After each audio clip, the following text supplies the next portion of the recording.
Welcome to Wisdom for the Present, where we take ancient truth and bring it into clear, modern understanding. This episode uses AI-generated narration based on human-researched and written material. It is so great to be here for this one. Okay, let's unpack this.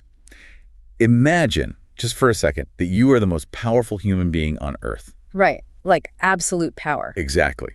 You command vast armies. You can order the execution of your fiercest political rivals with, just a whisper. Yeah, your wealth is essentially incalculable. Right. And your borders, they stretch across the entire known world. So imagine you retreat to your private tent at the end of a really grueling day on the frontier. You pull out a piece of parchment and you write in your private diary. Which is such a striking image. It really is. And what do you write about? Do you draft strategies for conquering new lands? Probably not. No. Do you gloat about your immense influence? No. You write about your terrifying fear of your own mind decaying before your body does. Yeah, it's heavy. It's so heavy. You write desperate notes to yourself about how to simply be a good human being. And that is exactly what we have on the table for this deep dive today. It's amazing that we even have this document. It really is. We are looking at a stack of incredibly potent, deeply personal notes written by an ancient Roman leader. And these they were never meant for publication. Right. This wasn't for a book tour. Exactly. They weren't crafted for an audience or, to secure a legacy. We see the heavy historical weight in his writing.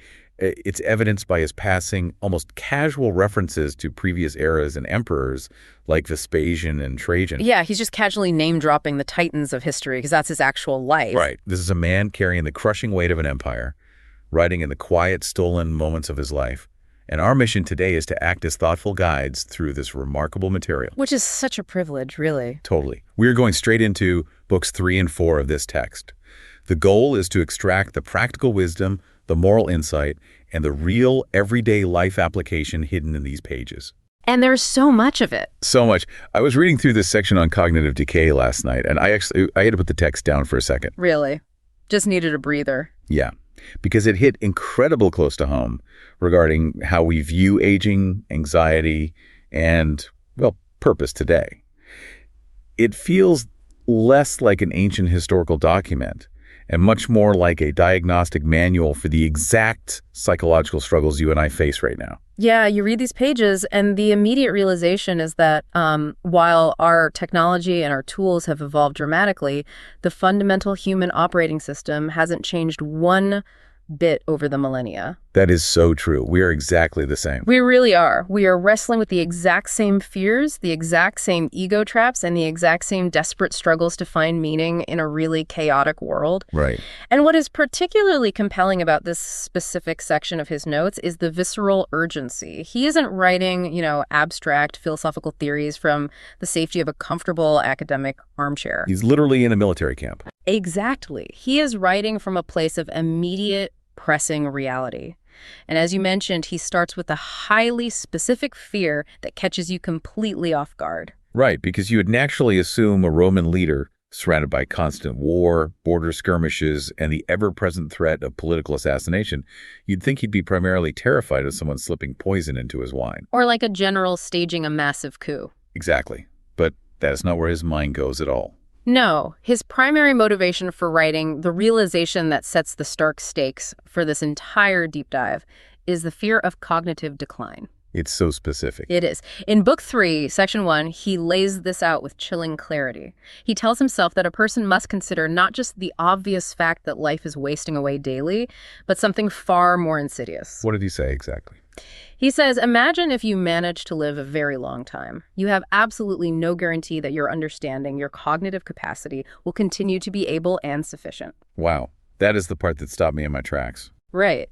He points out that the basic automated bodily functions, respiration, nutrition, the baseline physical appetites, those might continue functioning perfectly well. So the body survives. Exactly. You could grow quite old, and your physical body might still technically be surviving.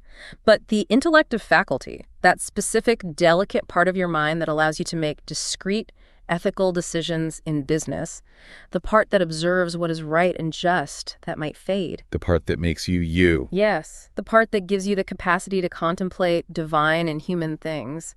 He's terrified that that faculty might waste away long before your physical heart stops beating. He even says, if once he shall begin to dote, meaning to lose that crisp mental sharpness, the power to make the right use of himself will be past and gone. It's a terrifying thought. It really is. I was thinking about how to visualize this for a modern context, and the best analogy I could come up with is a smartphone battery. Oh, I like that.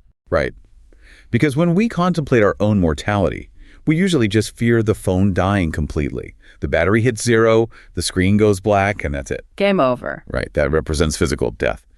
But what this author is terrified of isn't just the battery hitting zero. He is terrified of the operating system lagging. Oh, that's such a good way to put it. He fears the phone getting clogged with bloatware, glitching out, and failing to load the essential apps while the screen is still bright and the power is technically still on. The physical shell is outlasting the rational moral mind. Exactly. So my question for you is, how do we interpret this today? Is this ancient text simply telling you, the listener, to panic about the biological realities of aging, or is there a different mechanism at work here? Like, is this a call to action? What's fascinating here is that this is absolutely not a passage rooted in pessimism or despair. It's actually a profound strategic call to hasten. Hasten, so hurry up. Yes, he explicitly writes, "Thou must hasten, therefore." But notice, he isn't advocating for a panicked, chaotic rush through life. He is arguing that knowledge and virtue are only valuable when they are actively applied in the present moment. Right, before our faculties lose their edge. Exactly. Think about the psychological mechanism of procrastination. We constantly defer our deepest work. Oh, all the time.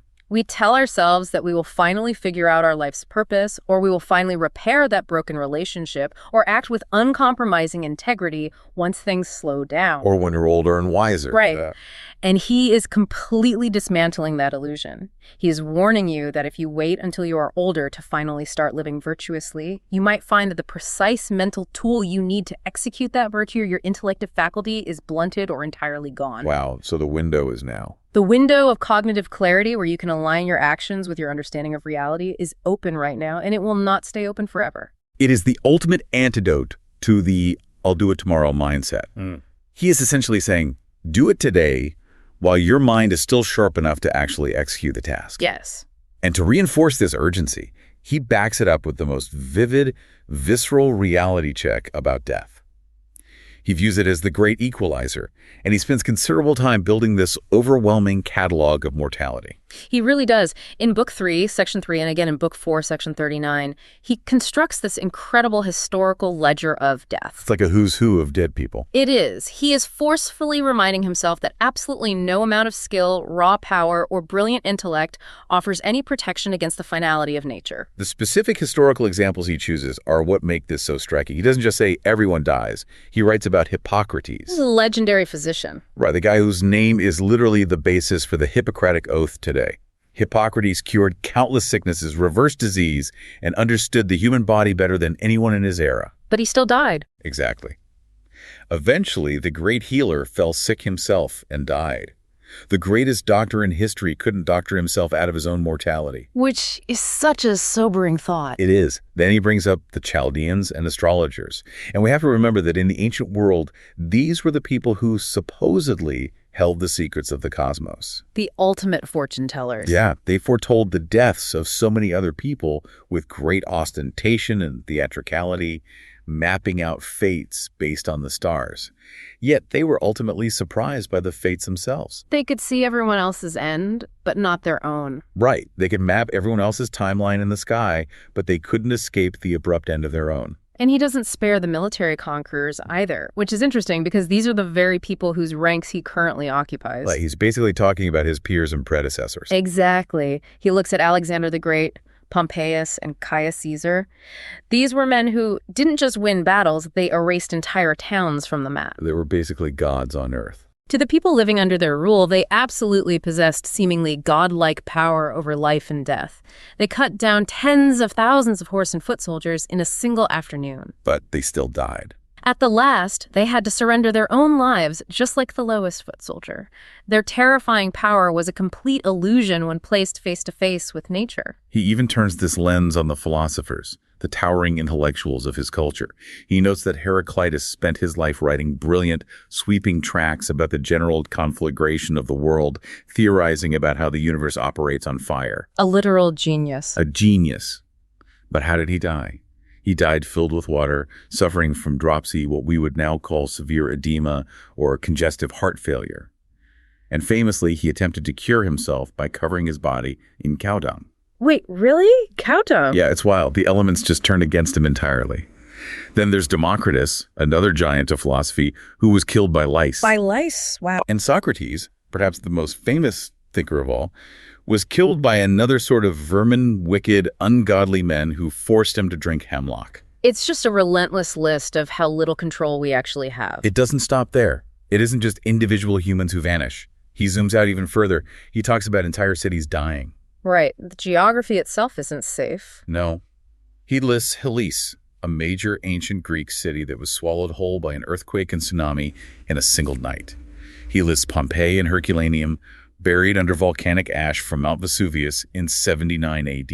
And that was recent history for him. Right, just a few generations prior. You read this relentless list and you realize you are looking into the mind of a man who is acutely, relentlessly aware of his own fragility. We have to remember the context of the world he was navigating. He lived in an era before antibiotics. A minor infection could take you out in a week. Just a simple scratch. Exactly. Plus, he bore the heavy burden of leadership, which meant regularly sending thousands of men to die. And he himself was stationed in freezing military camps on the frontier lines for years. So death was literally everywhere. Everywhere. He isn't reciting this list to be morbid or to depress himself, though. He is using it as a grounding mechanism. He concludes this heavy thought by brutally reminding himself that his physical body is essentially a vile cottage. A vile cottage. What an incredibly stark phrase. A vile cottage made of earth and blood. He is intentionally drawing a hard line between his rational spirit, which he values immensely and believes he can control, and the fragile, temporary, earthy shell that houses it, which he cannot control. So he's separating the mind from the meat suit, basically. Yes, that's exactly it. He is asking himself a very pragmatic question. How then stands the case? If you have sailed your ship across the ocean and finally come to land, you get out of the ship. You leave the vessel behind. Right.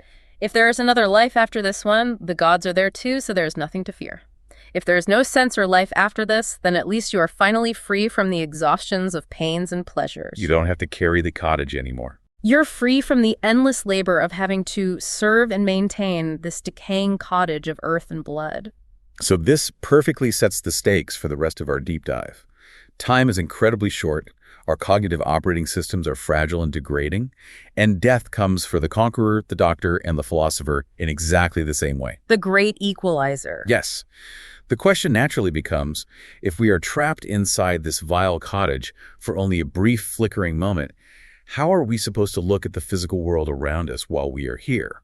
Because he pivots in a way that is incredibly beautiful, offering a radical framework for perceiving reality. He really does. In Book 3, Section 2, he introduces an entirely different aesthetic philosophy. I love this part. If the body decays, and if nature is in a state of constant, unstoppable change, he argues that we must train ourselves to find beauty not in pristine artificial perfection, but in the unintended natural processes of reality itself. The imagery he uses here is so striking.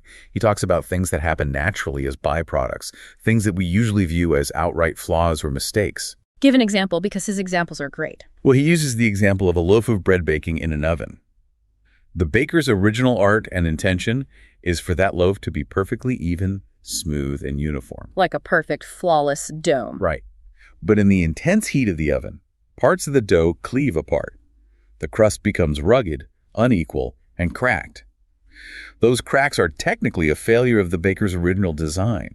But the author notes those very cracks have a certain peculiar property to stir the appetite. It is a brilliant psychological observation. The flaw is precisely what makes the object appetizing and authentic. I mean, we love a rustic loaf today. We pay extra for it. And he extends this far beyond the bakery, out into the wild, natural world. He observes that figs are actually at their fairest and ripest exactly when they begin to shrink and wither. Which is the opposite of how we usually think about fruit. Yes. He points out that olives are in their proper peak beauty when they are right on the very edge of putrefaction. which is wild to think about. We normally associate beauty with the freshest, tightest, youngest iteration of a thing. But he is saying the olive on the verge of rotting is at peak aesthetic beauty. It's achieved its ultimate purpose. Right.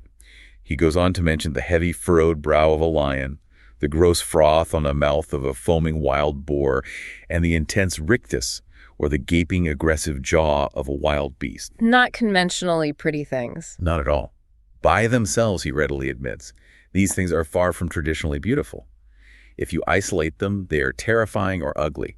But because they happen naturally, as necessary accessories to the broader sweep of nature, they become comely and delightful. He makes a crucial philosophical distinction here about who is capable of seeing this beauty. This is a really important caveat. He says these mere accessories and natural appendices will only bring genuine pleasure to someone who looks at them with a profound mind and apprehension.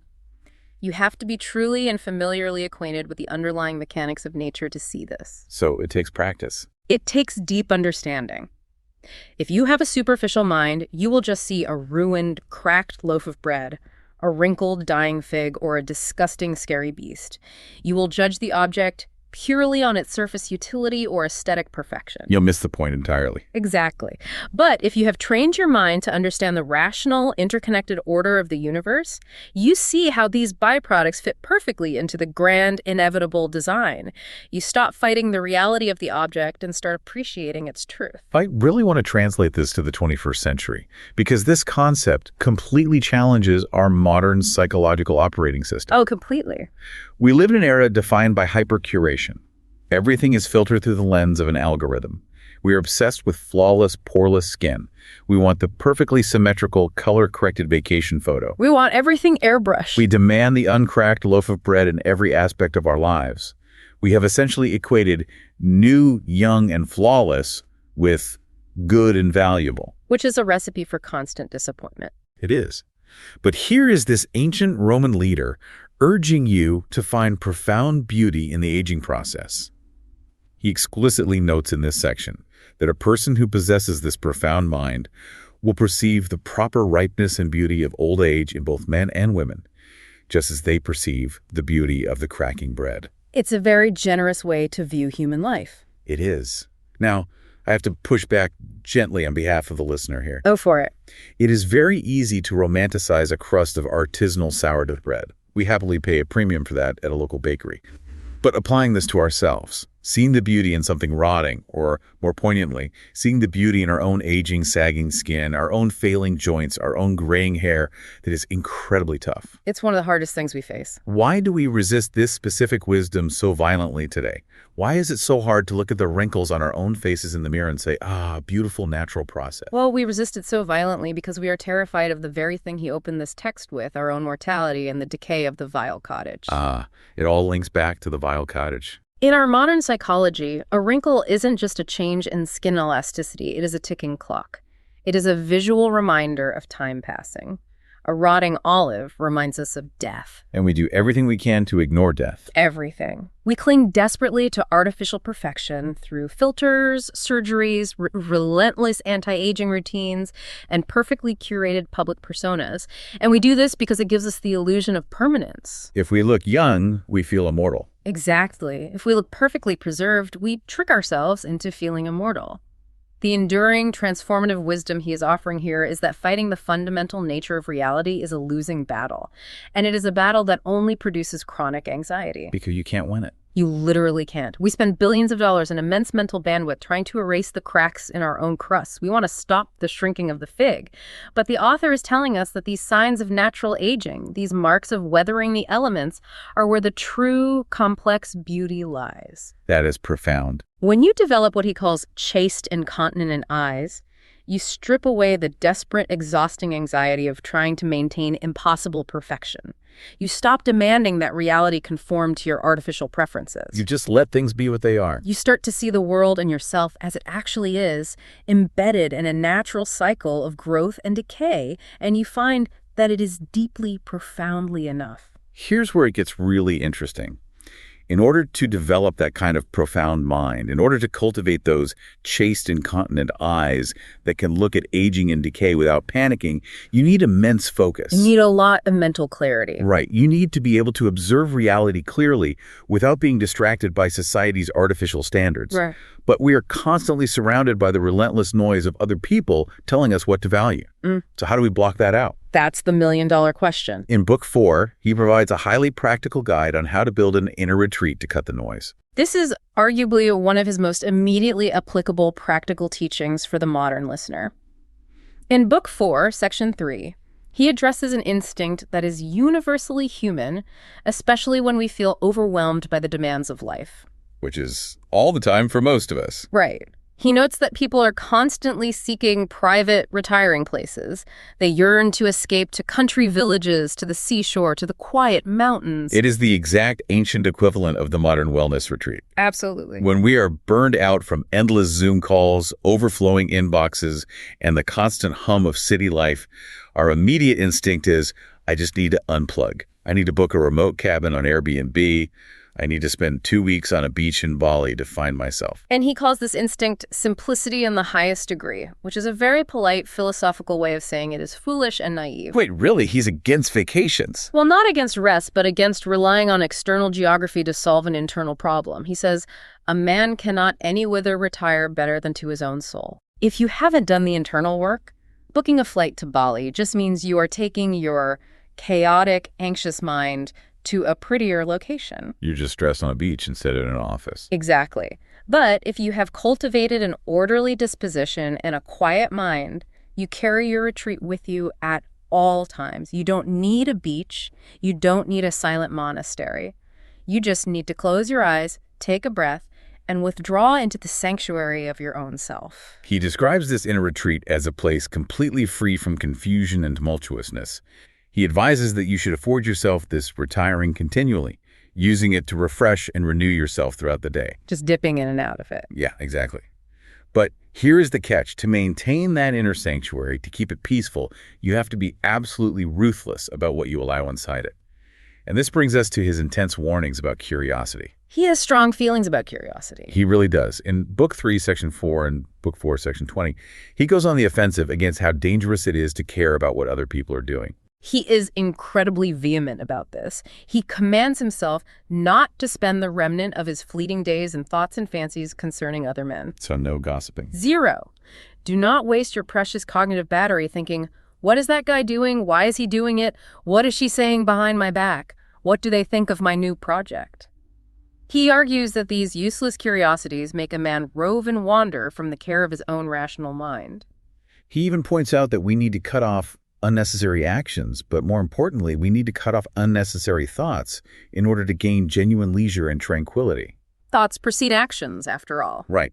He observes that the vast majority of what we speak or do is entirely unnecessary. But the mechanism he highlights is brilliant. If you cut out the unnecessary thoughts first, the unnecessary actions naturally won't follow. To help implement this, he provides an incredible immediate diagnostic tool. We can derive a very specific practice for the listener right now from Book 3, Section 4. Let's call it the this and that test. Yes. I love this. I was trying to apply this to my own life immediately. Let's break down exactly how the this and that test works. The author says you must rigorously train your mind so that if someone were to suddenly interrupt you at any given random second of the day and ask you point blank, what are you thinking about right now? You could immediately answer this and that, freely, sincerely, and without blushing. Without blushing. That is the absolute key to the entire test. It is the ultimate metric for internal purity. Because if your hidden thoughts are filled with contention, petty envy, suspicion, or what he calls voluptuous imaginations, you would be deeply embarrassed to say them out loud. You'd turn bright red. Right. If you are sitting at your desk and your boss asks what you're thinking about, and you would blush to confess that you were just dwelling on how much you resent your coworker's recent promotion or obsessing over a perceived slight from a friend, then your inner retreat is polluted. It's full of garbage. You are not residing in a peaceful sanctuary. You have turned your mind into a chaotic, envious, toxic marketplace. Let's play this out in a modern scenario. Imagine you are sitting in a meeting. On the surface, you look professional. You are nodding, taking notes, Playing the part. playing the part perfectly. But internally, your mental bandwidth is entirely consumed by the fact that a colleague got praise for a project, and you didn't. You are running simulations in your head of how to undercut them, or you are spiraling into imposter syndrome, wondering what everyone else in the room thinks of you. We've all been there. If the meeting paused and someone asked, "What's on your mind?" You couldn't say, "I'm strategizing how to ruin Dave's presentation," without tuning bright red. Definitely not. The ancient wisdom here aligns perfectly with modern cognitive behavioral therapy.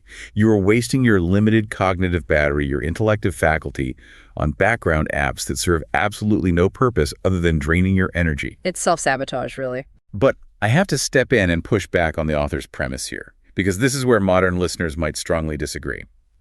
If I literally do not care what anyone else is doing, saying, or thinking, how can I function in modern society? That's a very fair point. How can I be an empathetic leader, a supportive friend, or a responsible citizen if I am completely ignoring the thoughts and actions of others? It sounds incredibly isolating. Shouldn't I care if my team is overwhelmed or if my community is suffering? That is a highly valid modern concern, and it is a common critique of Stoic philosophy. People assume it breeds coldness. But the author actually anticipates this critique and provides a vital, clarifying caveat. Okay, what's the caveat? He writes that you shouldn't spend your days concerning yourself with other men unless it is in relation to some common good. There is the distinction. The goal he is advocating for is not apathy, narcissism, or total isolation. He explicitly states in other parts of his notes that man is a creature fundamentally made for society. He believes that whatsoever partakes of reason is akin to him, and to care for all men generally is agreeing to human nature. So he's not saying be a sociopath. No, not at all. He is not telling you to ignore human suffering or to be deaf to the needs of your friends. He is telling you to stop obsessing over toxic office gossip. He is telling you to stop scrolling social media for 2 hours just to see who is more successful than you. Stop worrying about the trivial stuff. He is telling you to stop agonizing over people's private, subjective opinions of your reputation. If your attention to others is driven by a desire to help them, to collaborate, or to serve the public good, then you should engage fully. But if it's ego-driven, drop it. Exactly. If your attention is driven by idle curiosity, petty jealousy, or ego-driven comparison, it is actively destroying your inner retreat. You have to ruthlessly prioritize what he calls the inward mistress part of man, your reigning rational core. That inward mistress part, the rational core that dictates your values. That makes perfect sense. So let's assume the listener has done this. You've audited your thoughts. You've passed the this and that test. You're doing great. You've successfully built this unpolluted, fortress-like inner retreat. How does that actually protect you when the world inevitably falls apart? Because it will. It absolutely will. You can have the most peaceful mind in the world, but eventually you will face a catastrophic health diagnosis, a massive financial loss, or a deep betrayal. How does this philosophy transition from just being a defensive retreat into offensive resilience? This is where his writing shifts gears and offers some of the most powerful psychological tools in the entire text. In Book 4, Section 1, he gives us a metaphor that completely redefines how we interact with adversity of the mind as a consuming fire. I got literal chills when I read this passage. He says that when the inward ruling part, that rational core, is in its true natural temper, it applies itself easily to whatever happens. It adapts. Yes. And he compares it to a fire.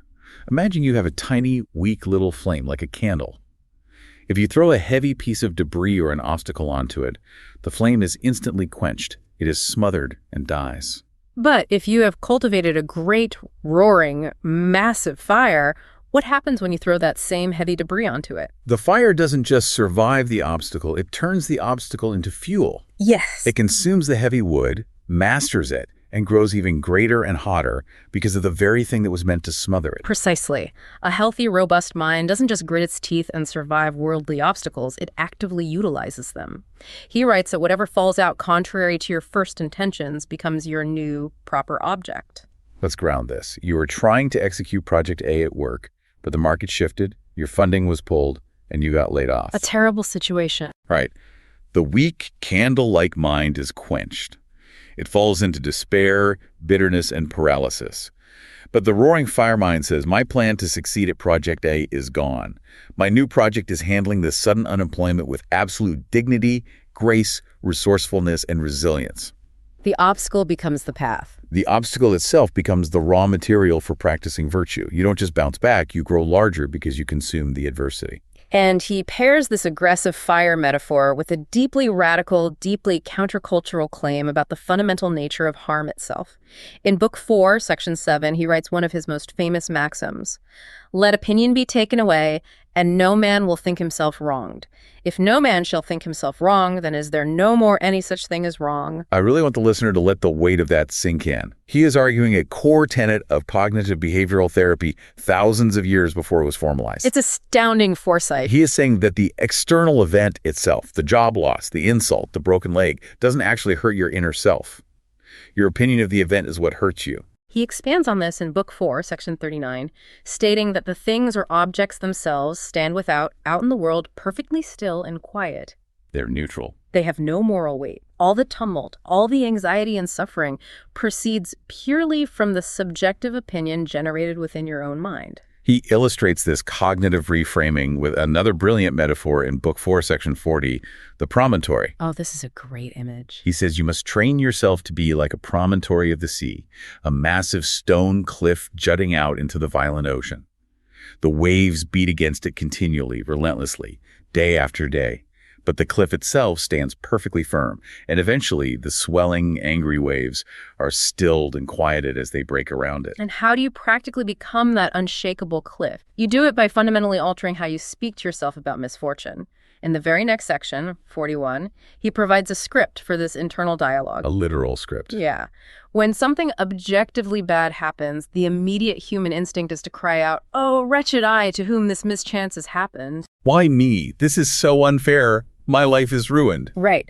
But he says you must actively intercept and invert that thought. You should train yourself to say, "Happy I, to whom this thing being happened, I can continue without grief, neither wounded by that which is present, nor in fear of that which is to come." That is a massive shift in perspective. He makes a fascinating logical argument here. He says that the terrible thing that happened to you could have happened to absolutely anyone.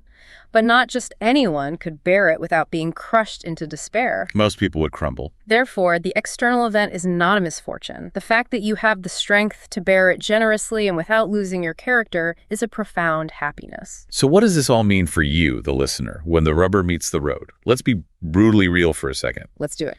If you lose your life savings, if you get betrayed by a spouse you trusted completely, if a loved one gets a terminal diagnosis, can you really just take away the opinion that you've been harmed? Is it realistic or even healthy to stand there amidst the wreckage of your life and say, "Happy I"? This raises an important question, and it is where we have to exercise real discernment as modern readers of ancient texts. We have to carefully distinguish between the enduring structural wisdom of his philosophy and the potential dangers of ancient Stoic extremes when viewed through a modern lens. Because it can sound a bit unhinged. It can. Modern psychology heavily emphasizes that feeling, validating, and processing our raw emotions is absolutely crucial for long-term mental health. If a modern listener reads "Take away the opinion of harm" and interprets it as an instruction to suppress their grief, they will strongly resist it. They'll call it out. They might view this ancient advice as the ultimate form of toxic positivity or dangerous emotional denial. Exactly. Like the meme of the dog sitting in a burning room saying, "This is fine," just pretending everything is okay while you were bleeding out emotionally. And if we interpret it as a command to deny that pain exists, then it is indeed unhealthy. But if we dig into the mechanism of what he is actually saying, the true value here isn't about denying that physical pain exists in the body or that the lower initial wave of grief will wash over you. Then what is it about? The enduring wisdom is in recognizing that your core rational self, that inward mistress part, remains entirely untouchable by external chaos unless you willingly give it permission to be touched. You hold the keys. Your bank account can be zeroed out, your reputation can be viciously slandered, your body can become diseased. But those external things cannot physically force you to become unjust, cruel, bitter, or cowardly. They cannot reach inside and corrupt your moral core. He actually asks this explicitly as a diagnostic test. He says, does this specific mischance hinder you from being just? Does it prevent you from being magnanimous, or temperate, or wise, or true? Or free? And the answer is always no. A stock market crash doesn't legally or physically prevent you from being an honest person. A devastating breakup doesn't prevent you from being wise and compassionate in your next interaction. Yes. So saying happy eye doesn't mean I am thrilled and ecstatic that I got fired and can't pay my rent. It means I am deeply, solidly grounded in the knowledge that this firing cannot destroy my integrity. Maintaining my integrity, my kindness, and my reason through this severe trial is a victory that no one can take from me. The world can't take your character. The external world is merely a theater of constant change. Your internal world is your impenetrable fortress. That reframing is incredibly empowering. It shifts you entirely from being a helpless victim of circumstance to being the victor in your own mind. It removes the second arrow of suffering. It really does. And once you've mastered that inner self, once you've successfully rejected the opinion that you can be fundamentally harmed by the world, he says you are finally ready to understand your true place in the wider universe. Which brings us to the final major theme of these two books: dismantling the ego, the illusion of fame, and finding our place in what he calls the cosmic city. Throughout his notes, he is relentlessly, systematically focused on dismantling the human desire for legacy and fame. In Book 4, sections 16 and 28, he zeroes in on the logical futility of seeking praise. He just tears it apart. He points out a glaring flaw in the way we obsess over our legacies after death. He says, if you desperately want people to remember your great deeds after you die, you're conveniently forgetting that the people doing the remembering will also die very soon. He calls it the succession of mortal men. He lists out these incredibly famous names from his own culture that were once on everyone's lips. Names of absolute titans: Camillus, Cato, Augustus, Hadrian, Antoninus Pius. He says even these monumental names, people who shaped the globe, will eventually become obsolete, turning into dusty words, almost fabulous, like myths, before vanishing entirely. He concludes logically that all human memory is eventually quite extinct. It is erased by the sheer volume of time. So it's all pointless. So, twisting your life out of shape to seek praise from people who are themselves fleeting, fragile, and temporary is a profoundly empty pursuit. It is building a house on sand. But then he pushes past the historical reality of fame and asks a much deeper philosophical question about the nature of value itself. This is the emerald metaphor in section 16, which might be the most beautiful mechanism in the text. I agree, it's stunning. This is perhaps my favorite image in the whole reading. He asks a very simple question: doth the emerald become worse in itself, or more vile if it be not commended? Think about the physics of that for a moment. If a stunning, flawless emerald is buried in the dirt and no human being ever looks at it and says, wow, how beautiful, does its molecular structure change? Does it lose its green fire? Does it cease to be an emerald? No. No. He lists other things alongside it to prove his punk gold, ivory, a purple flower, even a common knife or a tree. Do any of these physical things suffer actual damage if they are dispraised or criticized? Do they become objectively better or sharper if they are applauded? No. They are what they are. He argues that anything which is truly good or truly fair terminates in itself. It is complete. It does not admit praise as a part or member of its goodness. Truth, justice, kindness, integrity, they do not require the applause of an audience to be good. They just are. If we connect this to the bigger picture of how we live today, think about how profoundly this ancient metaphor challenges our modern reality. How do you live like an emerald in an economy that is built from the ground up on likes, retweets, 5-star reviews, engagement metrics, and personal branding? It is the ultimate countercultural stance you could possibly take today. It really is. We are told every single second of every single day that our intrinsic value is determined by external engagement. If you post a photo and it doesn't get likes, you failed. If you launch a project and don't get publicly commended by your boss or your industry peers, you aren't valuable. We outsource our worth. We are constantly, desperately trying to attach external praise as a necessary member of our worth. We believe that if we aren't being commended, we are just a dull rock, not an emerald. And he is warning us that tying your internal worth to external approval doesn't just make you anxious, it turns you into something very dangerous to the rest of the world. How so? Well, if we don't need praise from others, a modern listener might ask, why shouldn't I just go be a hermit? Why participate in society at all if I'm a self-sufficient emerald? Right. Why bother with anyone else? He answers this in sections 4, 23, and 24 of Book 4 by introducing the concept of the universe as one city. He says there is one rational administration, one overarching common nature that we all share. We don't need other people for validation, but we are deeply connected to them in function. He points out the biological realities to prove this.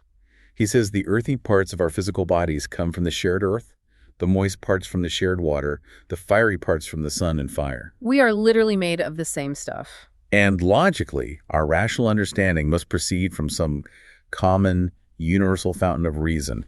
We are woven from the same material. Because of this profound, inescapable interconnectedness, when you separate yourself from this common nature, when you are bitterly discontented with what happens to you, when you act selfishly, when you fly from reason, or when you are driven purely by ego and division, you become what he calls an aposteme.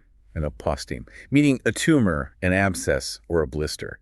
That is such a visceral biological image. An abscess on the universe. He says the person who withdraws their soul from the common soul of all rational creatures out of anger or ego raises sedition in the city.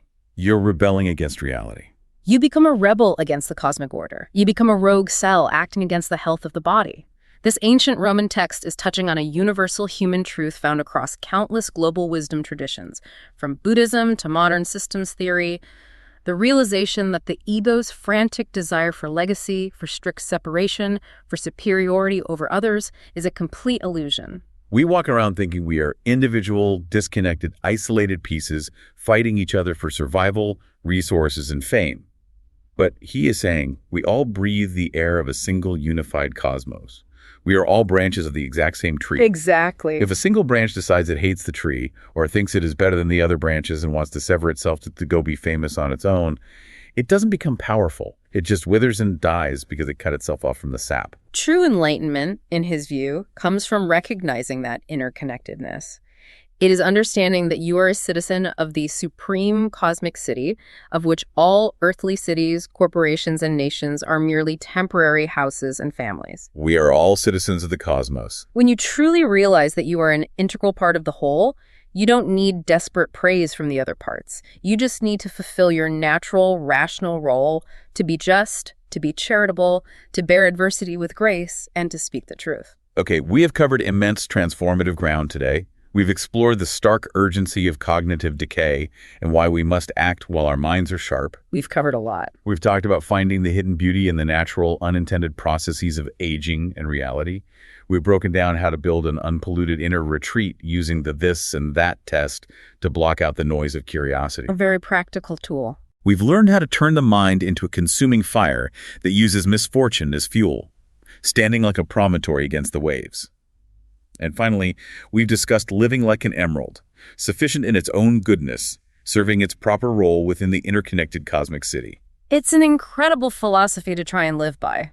As we wrap up this deep dive, I want to leave you, the listener, with a final, provocative thought to mull over, taken directly from the very end of this source text, Book 4, Section 42. This is a powerful one.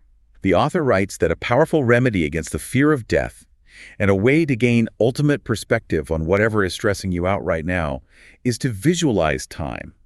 Look backward into the past. Behold the infinite, staggering chaos of time that existed before you were born. An eternity of nothingness. And then turn around and look forward.